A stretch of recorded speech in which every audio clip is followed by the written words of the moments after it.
Hey everybody, happy Monday. Hope everyone had a great weekend. Hope everyone is having a great day today. Do you ever have those moments when working on a project, say in Minecraft, you get off on a rabbit trail, like a tangent, and you just kind of keep going and that actually takes you straight down the road to your next project? Because that's definitely what has happened to me. A couple of videos, was it last video? I don't even remember if it was last video or not, but recently, I posted a video about the way resin, just a resin block, looked like with crying obsidian. And I decided at that point that I want to make a build with resin and crying obsidian because those two look so good together. So now, I have decided that I want to get more crying obsidian, and instead of going to an obscene number of ruined nether portals in the overworld, I would come to the nether and try to trade, or piglin barter, for crying obsidian, because that is one of the options that they can give you. So I'm going to be delving into that a little bit more, and I did discover in this process that your chances of getting it seem very, very low, so I need a bunch of gold. So branching from this, I ended up building a gold farm. So, it took one little observation, and it took me down this whole rabbit trail to make a gold farm so that I can barter with piglins for crying obsidian for a build that I don't even know what I'm going to do yet. So, anyway, that's kind of where my thought process took me through this last week. Have y'all ever had anything like that happen when you play Minecraft? And if so, comment. I'd love to know what it is. While you're here, watching the video, commenting, interacting on all of those levels, if you have not yet, I would love it if you would subscribe to my channel. If you're on YouTube, please like, subscribe, ring the bell, all that jazz. It's one of those ways that's really going to help me build my audience and maybe get to doing this professionally one day. That would be super rad. So if you guys would help me get there, I would greatly, greatly appreciate it. So enough of the piglin bartering. Let's head back to the overworld. This is kind of the area where I decided to build my gold farm.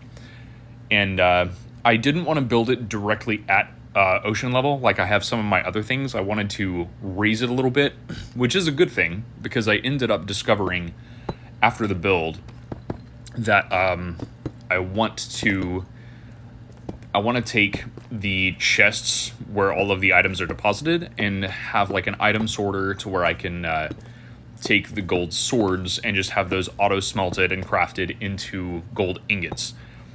So if you're curious, the design for this gold farm that I used was Silent Whisperer.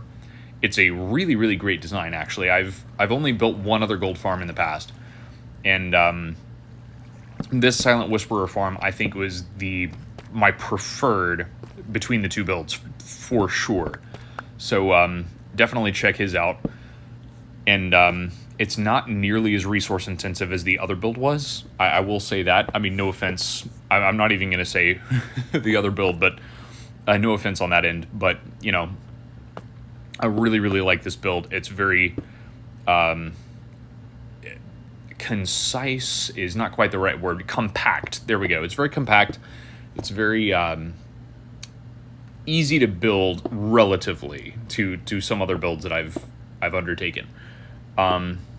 But yeah, I would highly recommend this one. It is quite productive, actually. Of the little amount of time that I've run it so far, I ended up with a lot of resources. So if you're looking for a good, productive gold farm, this one's the way to go. Check out Silent Whisperer. In addition to the many things that have been going on in life, in Minecraft, and everything else, I have not forgotten about my mention of talking about my lore expansion idea for the creaking. I am going to present that to you guys hopefully this week, and it's most likely going to be in the form of YouTube Shorts. So unfortunately for those of you following on TikTok, it's not going to be accessible on that platform. So if you want to catch the creaking lore ideas that I've got, follow my YouTube channel. Be watching for more shorts to be posted this week. That's where you'll see it. So anyway, the final steps of this gold farm were not actually too complicated. Building the portals and the mechanism wasn't nearly as complex as I expected it to be, so that was actually kind of a relief. I am going to be reworking this platform a little bit to make it a little bit more visually interesting, easier to access, I never say that word that way, easier to access. And as you can see here, through all of this, it is really quite productive.